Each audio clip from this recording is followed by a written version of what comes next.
We didn't want to go down to the pizzeria place. It was like 500 meters or something. But we thought, why go to get the pizza when we can get the pizza to go to us? Together with your classmates, you built a company that started as a pizza delivery drone, pivoted to fighting wildfires, survived near bankruptcy during COVID, and is now deploying autonomous AI software on the front lines in Ukraine, while simultaneously tracking elephants in Thailand and koalas in Australia. The whole reason why we are in defense right now is actually because one of my former veteran colleagues that I've been deployed with, he had a Ukrainian wife and reached out and asked if we couldn't do something to help in the fight. And when a fellow veteran reaches out and asks for help, you say yes. What is the most overrated thing in the drone industry right now? Space is humanity's greatest laboratory. Defense is democracy's strongest shield. And today, in workshops, in laboratories, in startups, a new generation rises, not to observe history, but to write it, where every innovation above drives progress below, where every breakthrough in defense preserves our freedom to create. Behind every breakthrough stands a founder with a story. Now these stories emerge to light the path for those who follow. Welcome to Rockets and Radars. Let's get into the story. So before we get into the timeline of Kenneth and Robotto, if you could tell the audience, all of us listening and watching here in one or two sentences, what is actually Robotto doing? Well, we are a software company, but what we do is that we make drones and robots autonomous. We make them understand their surroundings and take actions completely by themselves. You have worked on this page for a long time. It's funny that the more people have been practicing it, the shorter it gets. So you have been practicing it for some time. Okay, great. And from the personal side of things, if you can tell us, who is Kenneth when he's not building drone software? When I'm not building a robotto, then I am a fully fledged nerd. I like to paint and play Warhammer. I like to play video games, and I like to train. That's me. No, pretty simple, pretty good. Okay, great. So before we get into the story of Roboto by itself, I think it's very helpful to understand the underlying context. Before any of this happened, you spent some years in the Danish army. You signed up voluntarily, nobody forced you. And I'm very curious to understand what made a young guy from Denmark decide that was the path where you start your career. Well, I actually joined the military because my dad, he has spent some time in the military as well, also over at Bornholm, where I was stationed. And at the time, I didn't really know what I wanted to do with my life. So that was the best bet that I could see at the moment. And it turned out to be one of the best things that I've ever done. Awesome. And for people listening here or watching this that never have been near a conflict zone, what does that job actually look like on the ground day to day? Well, there's a big difference between being a soldier in Denmark preparing for conflict and then being in an actual conflict. Being at home, it's chaotic, it's wild, but it's at the same time structured, and you know your responsibility. You know who your teammates are, who to go to.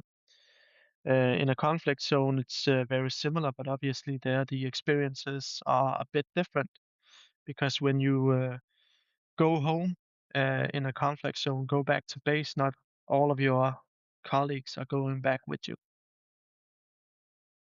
Okay, awesome. Thank you for sharing that personal side of things. And what I would try to understand, how many deployments have you been actually in Three total? deployments, three Three deployments to deployments. Afghanistan. And after the third deployment, you decided you were done. And I want to understand why. Well, I think if you ever been in a conflict zone or experienced war, you reach a certain point where you need to do something else for yourself. And I reached that after my third deployment. And here is something I find fascinating in hindsight before we get into the Roboto story. Roboto software today is built specifically to work in GPS denied electric jammed environments, right? That's exactly what I believe you were operating in during those deployments at the very start. Did you realize back then that you were essentially doing field research for a product you hadn't built yet? No, absolutely not. So yeah, you're completely right. When we drove around in Afghanistan, we also had ECMs, jammers, on our vehicles to prevent, obviously, uh, roadside bombs and what have you. But no, at the time, I just thought that they were annoying and they were heavy to carry. So yeah. And to be tactical here for founders watching is in defense tech, there's this big debate in the industry right now about whether and how much you actually need to be with the end user to build the right product. What's your take here? Does it actually really matter? Yeah, it absolutely does matter. That's if you do not build it with the end user, especially within defense, then you are off on a bad foot. Then you won't get the direct feedback that is needed, and you won't be able to iterate as quickly as needed. And have you had or have you used any devices or products during those deployments that were just crap, if you remember anything? I do remember. I think one of my key learnings when we built this product as well for the defense, of course, one of my key learnings from my previous career was that if it's not dumbed down, then we're not going to use it.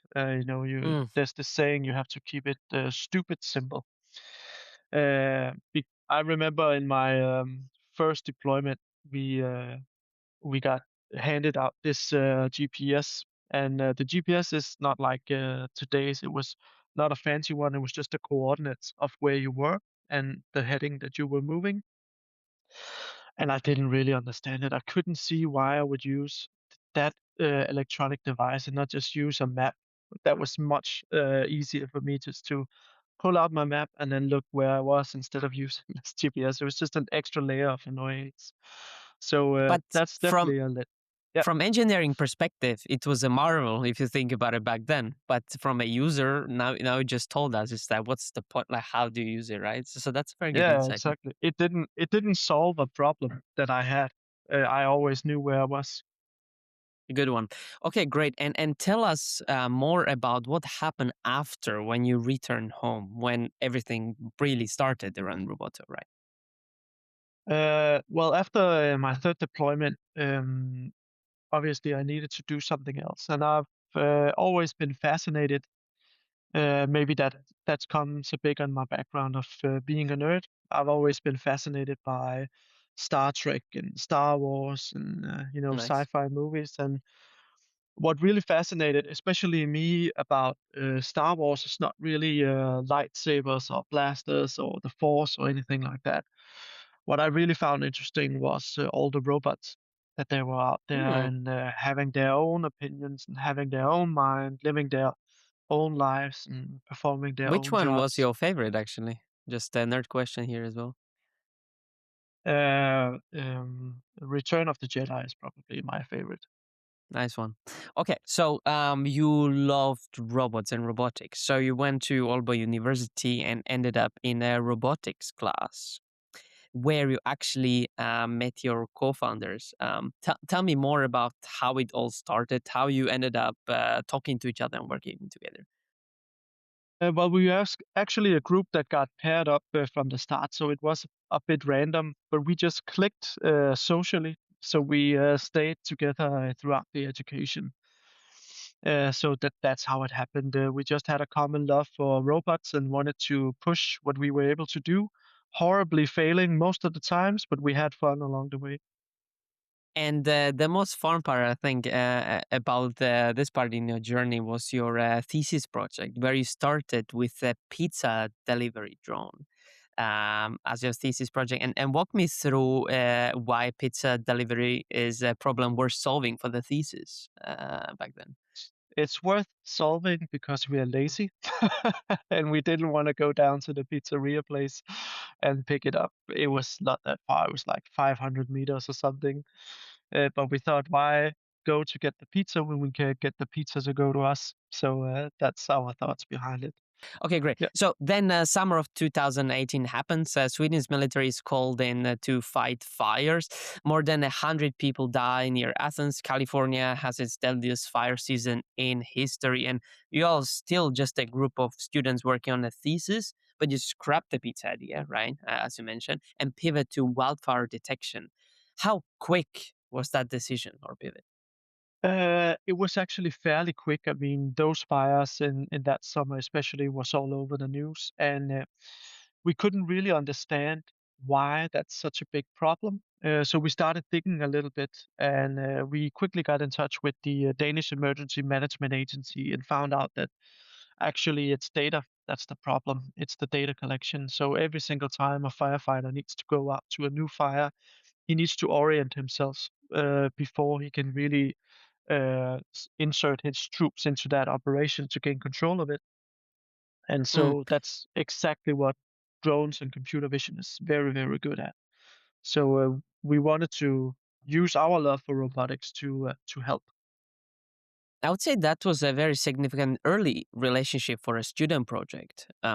Just to be technical here as well, for other founders or even students watching this who are trying to get their first meeting with the government agencies, how did you actually get in the door of the Danish Emergency Management Agency, or DEMA, right? We just called until they picked up. So it was pure stubbornness. Okay, fair point, fair point. So sometimes it's just stupid simple, as we said regarding the problems of the users, right? Okay, great. And at the end, you come up with two peer-reviewed papers out of that thesis, and you start presenting it at academic conferences. And at one of those conferences, you meet an angel syndicate group that offers you the first check. Was it just like that? Or tell us about the behind the scenes from very Uh, start. Well, actually, in a couple of those conferences, we were invited to. Some business angels came up to us throughout and then said, "Hey, if you guys want to do something more serious or create a company around this, then they would be ready to put in money." And when enough people are telling you that, you start to believe it yourself. So we started to discussing that gradually internally. Is this something that we want to do? Originally, we didn't because we just thought that the technology was cool. And yeah, having drones fly around autonomously in a wildfire, that's awesome. But we didn't really had in mind that we wanted to create a company. Sounds good. Very gradual and very organic. Okay, so in November 2019, you actually incorporate Robotto formally. Within weeks, you are in Forbes at the Web Summit as one of Denmark's 10 digital frontrunners. For a company that's barely weeks old and has no revenue back then, I believe so, right? No product Yeah, shipped yet, yeah. just a thesis and two academic papers. How did you get that kind of visibility so early? And how much did it actually matter for the business from that point? It mattered a lot, for sure. I mean, it gave us a lot of experience and exposure to just the right people at a very early stage. And I think what resonated with a lot of people was our vision. We wanted to use what we were very good at, robotics, for something good. Plain and simple. And can you tell me more about how your product looked and worked at that point in time near the incorporation? What did you actually have apart from the founding team? Right. We had a proof of concept. So Which we had was? well, it was a very bare bones drone. I can't remember the exact make of the drone, but it was like an Intel drone. It was absolutely horrible, and there were wires sticking out everywhere. And it flew, but it only flew for 10 minutes. But it could go out, search an area, and then find a fire. But yeah, it was not great. And what happened afterwards, right? So you got the POC, you got a lot of PR attention. How did you actually jump started the company from that point? Well, from us being very verbal about where we came from and what we wanted to do, um, it started getting interest of more private investors, and then we were invited to a thing called Copenhagen Venture Exchange, uh, and there we found our first investor syndicate. And how much did you got? We got around 3 million there, 3 Danish. million That Danish is, kroner. yeah, so just under €500,000. Okay, awesome. And by that time, I guess you made a pitch already. You said you were vocal pretty much, right? So the company was pretty much very clear on the value proposition and the customers and so forth, right? And it was actually a bit different because this event that we were invited to, it was more of an interview, but there was just a room full of investors. So it was just me uh, talking on stage about who we were, what we wanted to achieve, and yeah, then the conversation went from there. And what year are we talking here? Just so we understand the timeline. Yeah, this is very early 2020. 2020. Okay, so you incorporated in November 2019, right? And right away in 2020, with well, you had a POC, right, and a couple of thoughts on where you are going, and boom, just first investment like that. Do you remember? Like you said, you were invited on that event. Did you have any idea you were gonna end up with that money in the end, or it was just a very spontaneous It was situation that very happened? spontaneous. Yes, we didn't really know what to expect.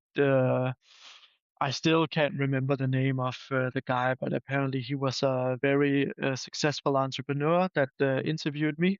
So I'm just horrible at that stuff. But yeah, we just went there with an open mind and just laid out our plans for the future. Okay, what did you do with the money then? So you had a founding team, right? You had a POC, you had a Mhm. very good PR. What did you use that capital for to move forward?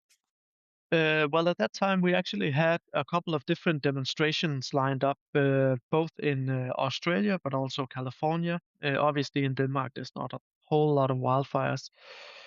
So, what we wanted to do is we wanted to move our software onto a better drone, and we had the drone in mind that we wanted to do, and then keep on um, basically improving upon the proof of concept that we had. So that's what the plan for the money was. But then COVID hit, and we couldn't really go anywhere. And I believe it was like 4 days before we were to go in the plane. So Hmm. yeah. For other founders watching this who are in the exact moment right now or maybe close to it, what do you actually do when the money is really running out and nothing is moving? How did you made it, in other words, right? Well, thankfully for us, we had a syndicate of very supportive investors that really supported us throughout this period. So I don't know the specifics of what we did, but we were very transparent and open to them, of course. And then we had some honest conversations about what we wanted to spend the money on and when we are running out, and we had monthly updates on that. So yeah, we were. I'm very thankful for our initial investors. That's for sure. And did you have any investors that you actually declined in this period? Because you had a very good ones behind your back. I'm very curious if you filtered through them or if you were lucky at that point. Yeah, after that event that I spoke about, Copenhagen Venture Exchange, there were actually more private investors that were looking to invest in Robotto than we could take Imagine. or have. Mm. Yeah. So what we did there was that we formed uh, just the right syndicate for us at that point. Okay, good one. And with a company on the edge in the COVID period, you got an InnoFounder grant from the Danish Innovation fund, essentially the Danish government for non-Danish people betting on you when nobody else would. A lot of early stage deep tech founders treat grants as free money. For you, it was a lifeline. But what I'm trying to understand is, do you think it's actually free money, or does it come with hidden costs? For you, it was a lifeline for sure. But if we reflect on that, curious what you think here. No, I think the inner founder grant, especially here in Denmark, is very good. It provides up to three founders pay throughout a year. So that just allows us to really direct all of our attention and focus to product development and commercialization. So that's what we did there. It doesn't really come with any hidden cost here in Denmark, although you have to attend to some events, and that's fine. It's more of the Danish government trying to educate you in being a successful entrepreneur, if that makes sense. I was also part of InnoFounder, by the way, in the past, and I can Oh, say cool. it's the best program in the country. So people in Denmark who have no idea about it, just check it out on Google. It's super helpful. Hope you agree here. Okay, great. You mentioned product development. So you had the backing of InnoFounder. And tell me, how did you actually approach? What was your philosophy in making your product better and better and better? Well, from the start, we always had the philosophy that we might be able to come up with the brilliant ideas in the office, but if it doesn't work out in the real life, then it doesn't make sense for any potential customer. So together with the uh, Danish Emergency Management Agency and the Catalan firefighters in Spain, we developed the product together with them. So both for controlled burns, but also in real life operations. We were out there flying the drone with them, gathering data, gathering usability reports, and then developing together with them. I love your approach, very hands-on, really co-developing it with your customers, which is still very unique, I can say. Not many people or founders doing that at early stages. Very great. Okay, and I want to understand also the team side of things, right? So in the very beginning, you had your students or um, how do you say that word? People you sit in classroom, classmates, right? Yeah. That you ended up with as you were assigned to. How did team develop since that very beginning until this point? Have you had any hurdles? Have you had any challenges? And have you hired any externals? Yeah, we definitely hired externals. Yeah, for sure. We are much bigger than we were at that time. But I think just before we incorporated Robotto, we sat down and then had looked each other in the eye and had a more serious conversation about if we are to go into this company here together, then we need to clearly define roles and responsibilities. And so we did that from the very start. So we uh, changed our relationship a little bit from being classmates or students together to being these colleagues, if you could say. Also, well, that was my next question. How was the transition? But you just got into it. And regarding the externals, have you had any specific philosophy on this is the things I'm looking for in our new hires, either that's on hard skills or soft skills? Yes, I mean, there's a very fine line in hiring to getting the right people on. One thing is hard skill, as you say, and another thing is culture and social skills. And those need to match. I mean, you could have a high skilled person that doesn't really fit the culture, and then we would hire them. We would much rather hire a low or medium skilled, but fits the culture absolutely because skill is something that you can teach. And yeah, And what actually culture means for you? uh, for us, it means everything. It really is what has kept us going. Also, when the situations got very tough, it's the culture that we are in this together, that we will do anything for the person next to us. Okay, perfect. We cover product development at that stage as well as the team.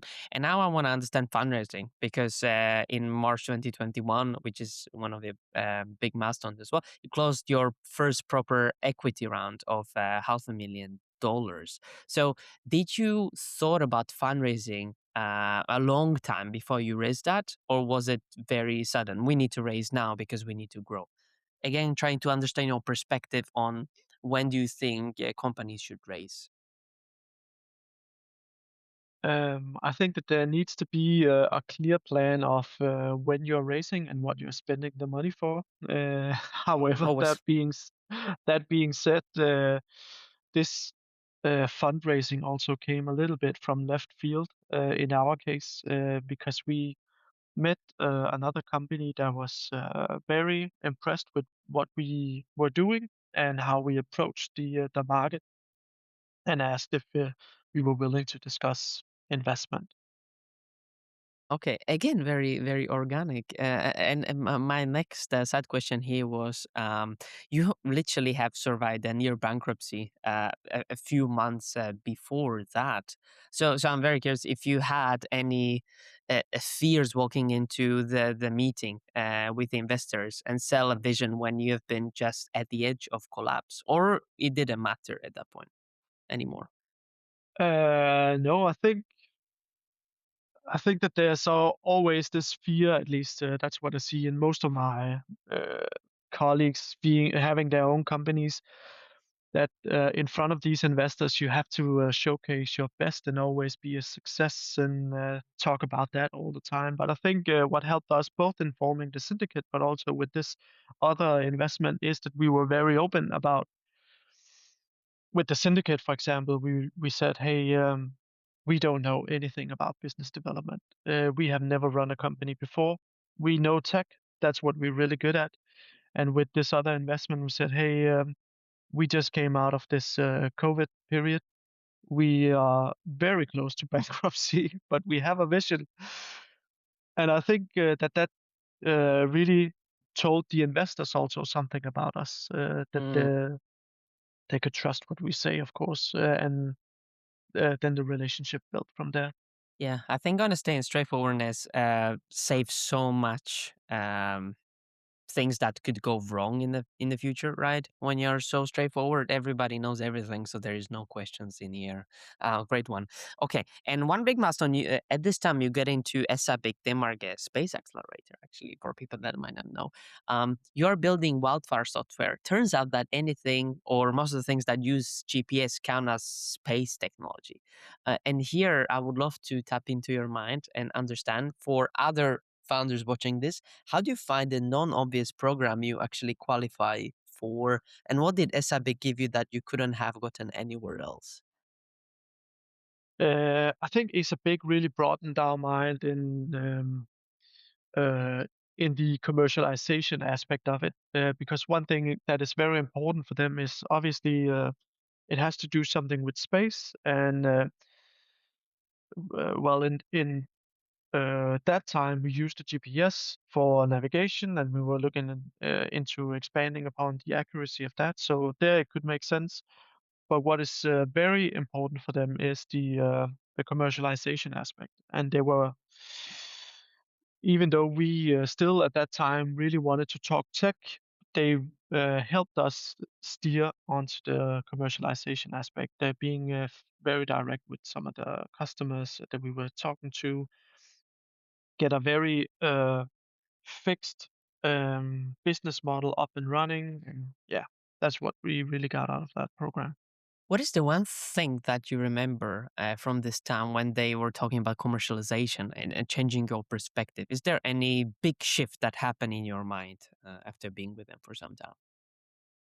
Yes, I think coming from the more technical background, our conversations with customers often led to technical conversations, which is, I realize now, of course, not the place where you want to be, because those conversations oftentimes led to multiple questions about, okay, what can the technology be used for? What can it be used for? And how can we improve upon the technology? And when you are in an early stage company, of course, what you're really interested in is just, do you want to buy it?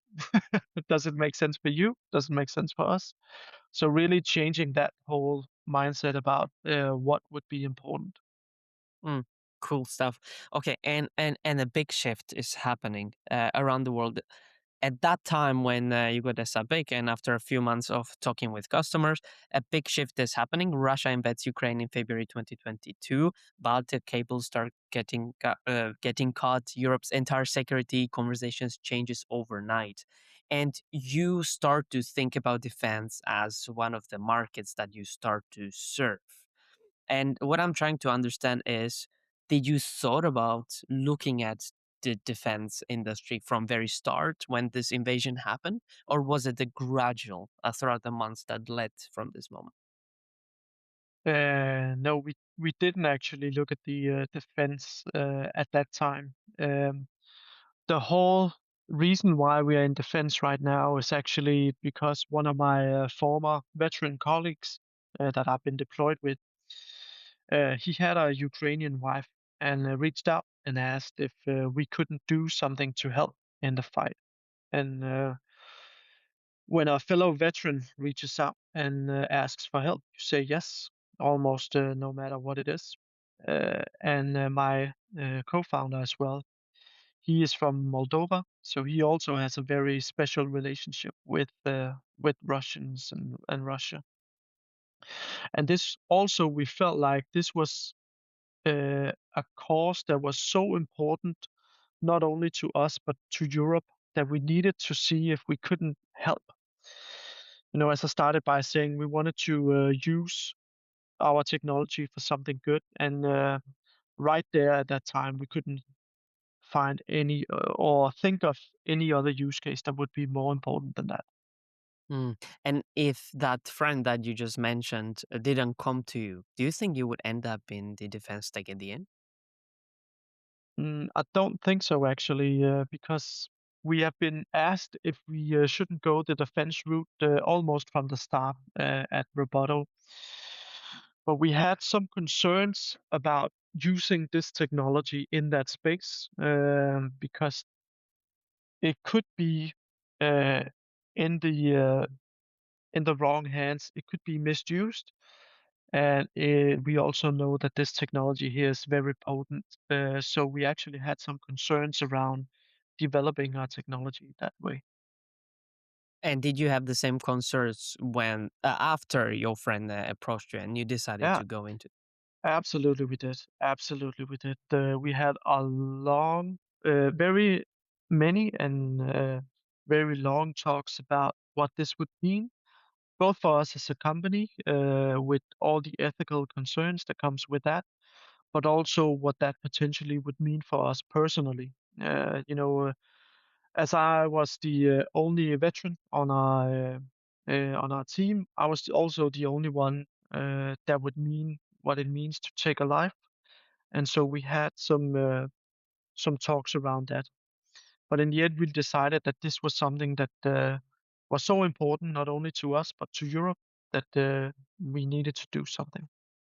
And throughout the European continent, there might be, or I've at least talked with a lot of deep tech founders that put a strong no into using their civilian tech in defense tech. What would be your answer to them now after what you have been gone through, what you have experienced?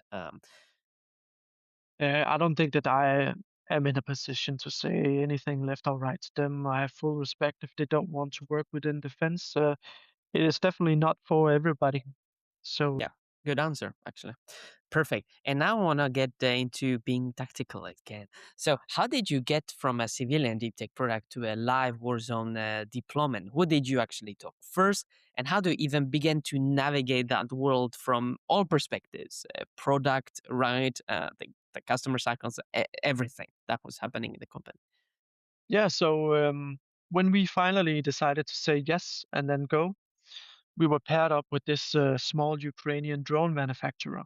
And then we developed the product from there directly with them on their platforms, built on the front lines. So I think actually, our very first prototype, once we understood what the problem was, and here it was the navigation part of it because of jamming and spoofing. Once we understood that and we developed for that, our first prototype for it were up and running after 2 weeks of development. So Wow. it was very, very fast. That's Ukrainian fast. That's good. Quick speed. Yes. And how did you get in touch with that Ukrainian house actually in the first place? Well, that was through my former colleague. Ah, okay.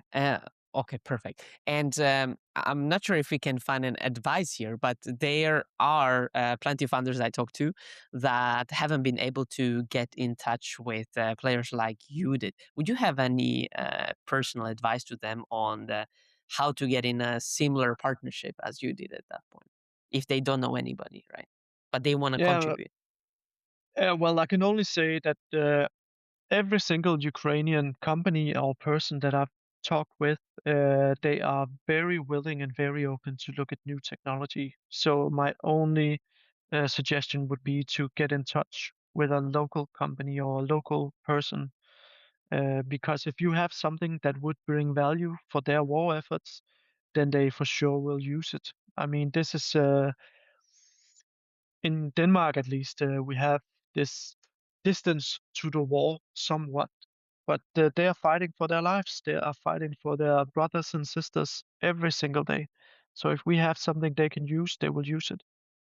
And there are a lot of people I'm talking with that want to start something, want to build something, but they not necessarily know what the current problems might be in the front line.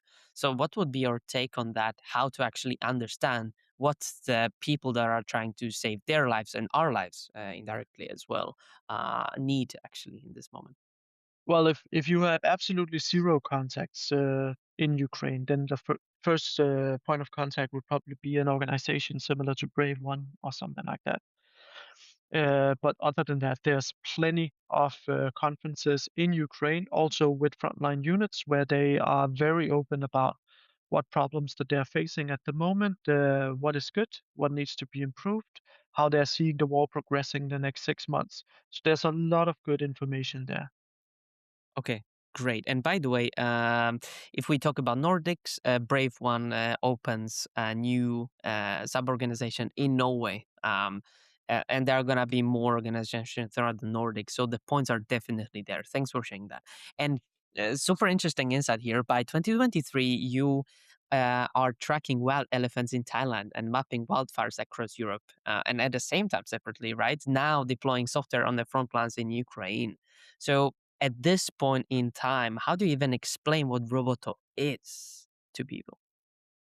Well, I think for us, the core vision that we had for the technology hasn't changed. We want to do something good, use the technology for good, and we still believe that we are doing that, even though it's counting elephants in Thailand, for example, or being on the front lines of Ukraine.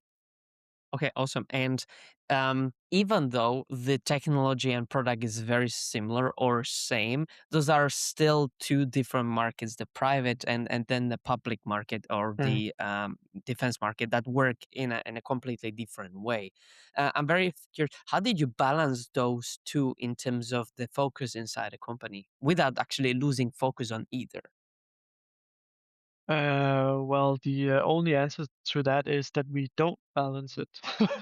So we are probably 90% of our business right now is happening in Ukraine. And so that means that we are slowly shutting the other things down, or maybe that's the wrong word. We are pausing the other verticals as for now because we cannot have focus on everything all at once.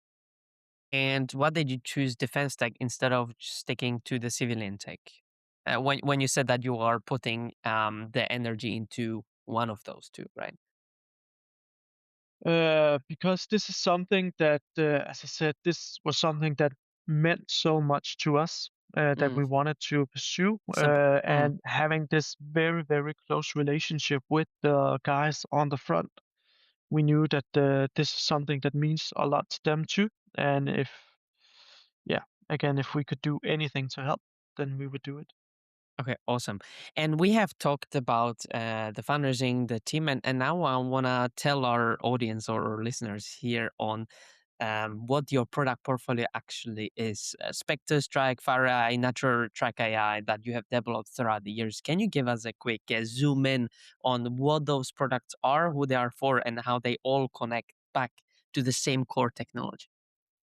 Yeah, absolutely. So Fire AI, that's software for drones that allows them to autonomously go out to every area, all areas, and then search for a fire. And then once detected through artificial intelligence, and that could be either smoke or flame or with heat signatures, then it maps out that fire in real time and then visualizes that for the firefighters on the ground. So that really allows them to faster get an overview of the situation and then gain control of the fire at a much earlier stage. So that's what that does. With nature tractor, we call it, then this is for conservationists or organizations that are dealing with herds of animals. And right now, there's a big uh, problem in that world because of stationary cameras, but also because of drones. Then there's so much data gathered at the moment that it's very resource heavy and it's very uh, what's that called? It takes a lot of time to go through all of those images individually and then count those animals. And that's what we are helping with in Thailand, for example. As you mentioned, there our systems are detecting elephant in real time and then alerting local park rangers if they come too close to the civilian population or the farmers in the area. And in other use cases, both here in Denmark, but also as far away as Australia, we are counting different animals so that they have a very clear and unbiased data set that they can then manage the population out from. And then in strike, uh, going directly there, what that product does is that it takes care of the navigation of these FPV loitering munition drones. So, as I said, there's a very big problem with jamming and spoofing, and we are taking complete control of the drone without using any GPS or any other active sensors, so purely by the visual, and then making sure that these drones are hitting the targets they're supposed to. And the same applies to Spectre, that's just on fixed wing. So how it all comes together is that whether that be in Ukraine or in the Thailand jungle, connection to the drones are difficult. And that is what we have built from the very start. And what we have nurtured is that we want no human operator to be in control of these drones at all times. We want it to function autonomously. And that's what we built. Interesting. And let's get back into the main timeline where you said that you were testing with the Ukrainian partner for 2 weeks. From that point in time until the very present, when you have those two products, Spectre and Strike, how did you approach the product development within that geography, but also industry? Very curious about how did you do the iterations? How did you gather feedback and so forth? Yeah, so we started with Strike, and it was a very iterative process. So as I said, the first prototype was out and running after 2 weeks, and then from there we just got direct and brutal feedback on what needed to improve. And Do you so we did remember that. the brutal feedback actually? If you can share with us? I can't remember the exact thing, but it Okay, was no worries. among others, it was like the usability of it was Mm. not very good. The hit rate of it was not very good at that time. So it would sometimes the software would crash because it was only developed in 2 weeks, of course. And so with that feedback, we just started iterating and then updating at a bi-weekly basis, and then sending out new units to the front line to be tested. And then it kept on going from there until we were good enough to get some larger orders. And then spinning off from that, we found both because of the evolution of the war, but also because of this new technology coming up. Then we got some requests for fixed wings, other Ukrainian drone companies saying, "Hey, we saw what you did for FPVs. Is it possible that you could do it for fixed wings as well?" And so we entered into a similar relationship with them. fast iterations, and then just testing on the front line all the time. Awesome. And you mentioned the topic of orders. So how did you get the first batch of orders? Or how did you find the Uh, customers for that? well, I think that the customers find us a little bit because we were on the front lines. We were talking with the units all the time. Getting Then feedback? Did you come to them? Can you give us feedback, or how did it work? Yeah, yeah, exactly. Hey, we have some technology here. Do you want to test it? This is the meaning behind it, and then we just gathered as much feedback and nurtured those relationships as possible.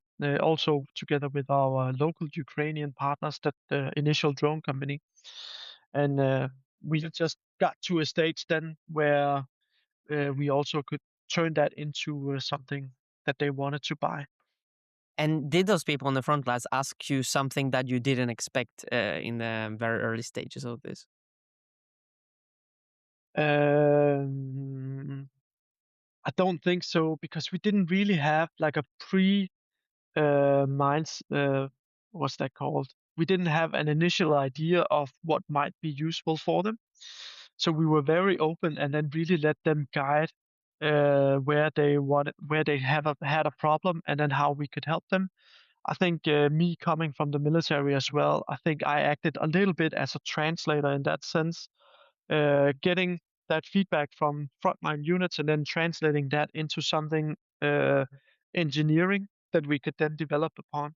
Can you give us an example? Because listeners here might not know how actually to iterate in the right way if you get directly feedback from the front lines, right? And you have gone through it many times. So give us one example, if you can, from start to finish, from start of getting feedback until implementing it in a product. Um, well, I think we can just start with the very first thing that we did. That was the hit rate, getting this to hit. And so the only thing that really was said to us from feedback at the very start was because of jamming, because of spoofing, then they can't use the drones. They cannot use it. And that was the only feedback that they had. Obviously, that soldiers are not tech guys. So we had to figure out, okay, in order for us to tackle that problem, what technology would be applied here? Mm. And so from, I think one thing that is very important to understand is, especially working within the defense, is that the technology is not really that important. It's what it does that is important. And so, that's what we did. And It's then we kind of the just opposite, right? When you start as a tech guy or a nerd, you are fascinated sometimes about the yeah, technology, exactly. right? But at the end, if it doesn't solve a problem or if it doesn't come to solve a specific problem, somebody that you talk to, then it's kind of useless. So thank you so much for the insight. And then when you mentioned about getting major contracts, how did you get from the first customer or one customer to a lot of customers in a very simple terms? Well, we then just shared the information. We shared, hey, this is what we're doing here, and then we kept on talking with those guys. We still send out test units, of course, free of charge, because what is more vital than anything is the data that you get from the front line.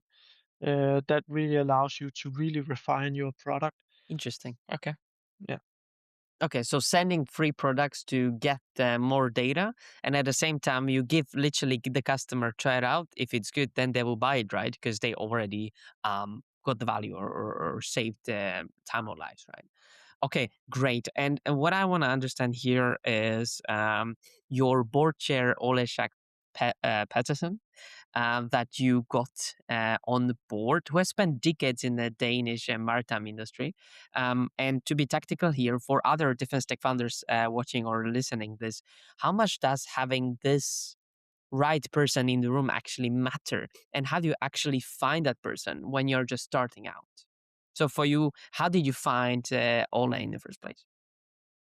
Uh, well, we found each other at that Copenhagen Venture Exchange. Okay, He was one back of in the that time. guys. Yeah, yeah. And so, as I said, um, we had so many business angels that were interested in us that we needed to pick and choose. And then together with Ole and a person called Lars Søndergaard and then Morten Wigand, they were really the three people that joined the board from the start and then led this investor syndicate.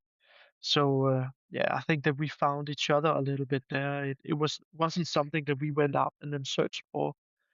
However, that being said, just again, we were very lucky with the first couple of investors for sure. Cool. Next milestone, December 12, 2025, out of more than 3,500 applicants across 24 NATO nations. 150 companies got selected for NATO Diana, and you were one of them, which is top 4, right? If you can reflect on that, why do you think that you got accepted in the first place? I think what really stood out is that we have something that is operating daily on the front line. It is not something that we have an idea about. It is something that we have been out in the field, tested before we applied. Awesome. And what do you think is the right timing for applying for NATO Diana, based on everything you know Uh, by now? Yeah, well, with that being said, I think that there's a broad spectrum in the Diana program. So, if you have something that could provide value, then apply. But again, my advice to anybody would be get it out and get a sane check with people that are actually gonna use it. Awesome. And just to understand for people that haven't got Diana yet, what do you actually get of the program that money simply cannot buy? We get direct access to all the right stakeholders within the NATO ecosystem. We also get access to some programs that are not for people outside of Diana. This could be the Rapid Adoption Service or other. And we also get direct access to OPEXs, so these exercises that NATO is having, where we can go out on an exercise and then test and demo our technologies directly with NATO end users. And I will reverse the question, what you cannot get out of Diana, just to set the expectations right for people that haven't gone through the process yet.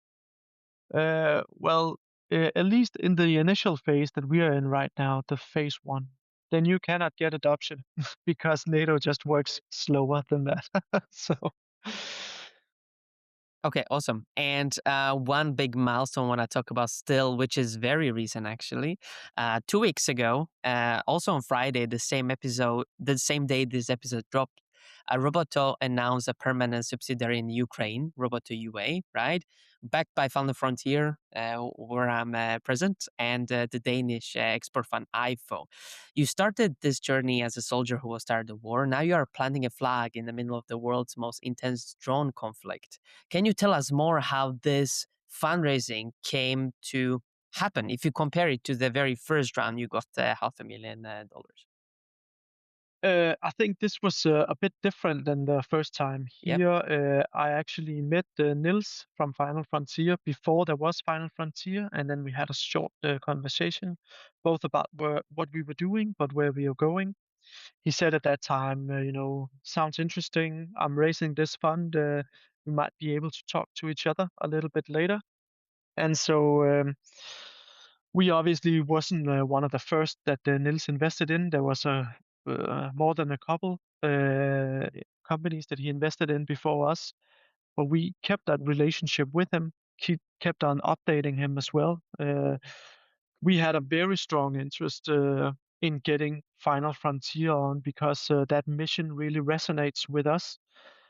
And so we, on the contrary to our other investors, we pushed for that for sure. We wanted to get Nils on. And so we kept on updating him all the time, even when he didn't ask for it, and kept that relationship going. And then at a time, and that was now, it made sense for both of us. And we had a plan on what to use the money for too.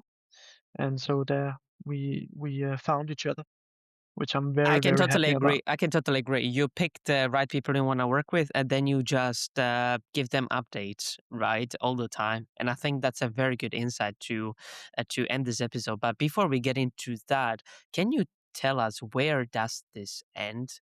Not the company future pitch, but what are you thinking about Robotto's future in the short and long term from this point?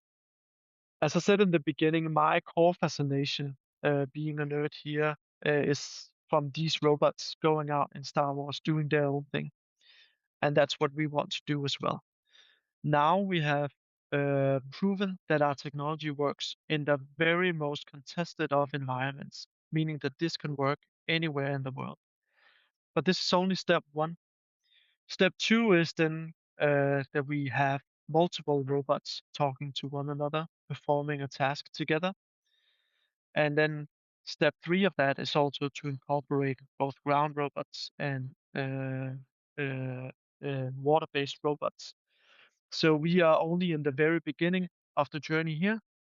We have proved that our technology works for one drone. We can get that to work autonomously, but we want to do it for every drone or Awesome. every robot. Yeah. Good one. Thank you so much for sharing your story and perspective. This has been super helpful. Now it's the last part of this episode. I have some questions I really wanted to ask you during the episode, but I couldn't. So now I will just get into that point. So let's get into that. Do you think the future of war is fully autonomous?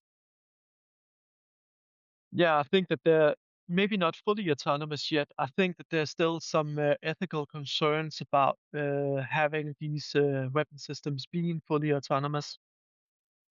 But definitely, it would be, if you read Ender's book, for example, it would definitely be one operator controlling many different robots. Good one. Okay, next one. What do you think is the most controversial opinion you hold about the European defense tech that is being built right now? I think the most controversial one is I think that European investors, especially, have a tendency to look into dual use as a must-have before investment. I think that is bogus. I think that is a ridiculous stance to take. Okay, next one. What do you think is the most painful rejection you have faced ever by building Roboto? Hmm. That is a good question. um, I think that the most painful until now was in the very beginning. I think it was also because we were in the beginning, everything meant a lot to us. Every single thing that we did meant a lot to us. Now we are a bit more, we're able to put work at a side and then our own passion a little bit, or we have more reflective of how we feel. But in the very beginning, a big company here in Denmark called Bank, they were working with the firefighters, and they were developing a product very similar to ours. So a drone for wildfires or fires in general. And we were completely convinced that our product, Fire AI, would be something that they would like to have.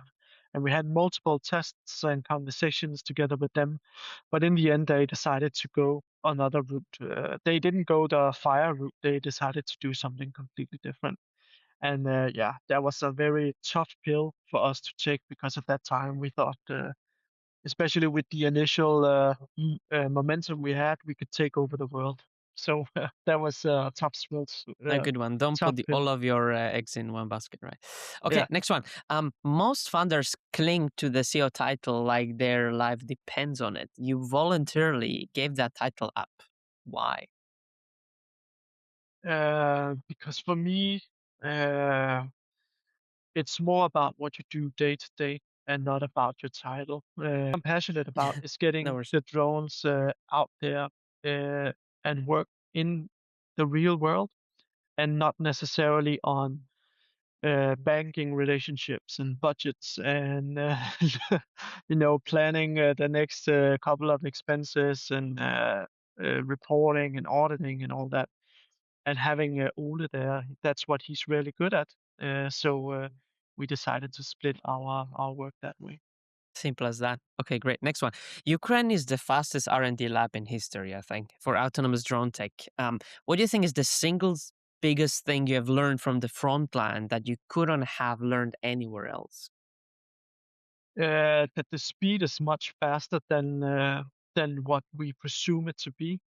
As I said before, we had iterations of 2 weeks, so we would ship out a new version every 2 weeks.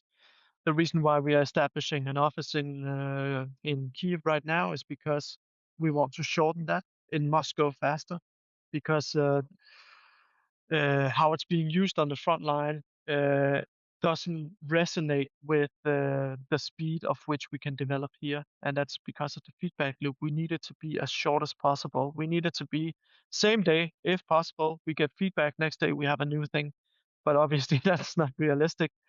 But to shorten it down, we need to be as close to the front line as we can. Good one. And this is a bit controversial, but what do civilians get catastrophically wrong when they try to sell to military, in your opinion?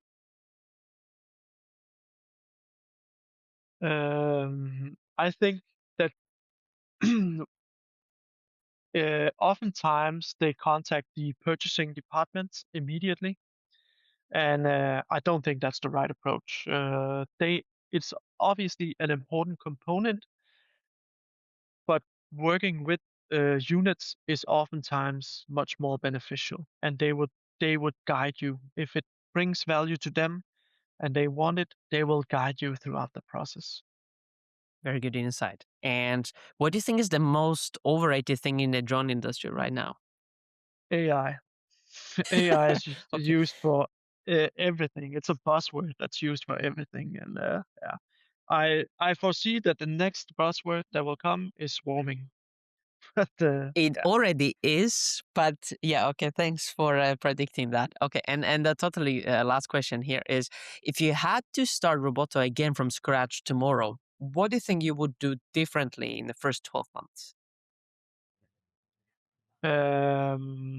I think what we would do differently is that we would have a much better understanding that the tech is or the technology behind a product is not necessarily as important as the value that it brings. And as I said in the very start, we were very focused on the technology, and every single pitch we had, every single conversation, we would talk about this is the technology behind, this is how it's talking to each other, this is the modules, and that doesn't bring any value whatsoever.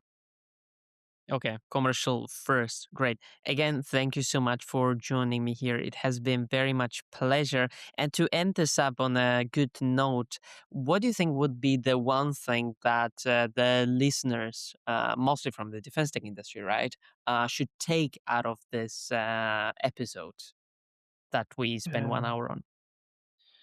Build with end users uh, as much as you can. Go out there and be there in exercises, in the fields, everywhere you can.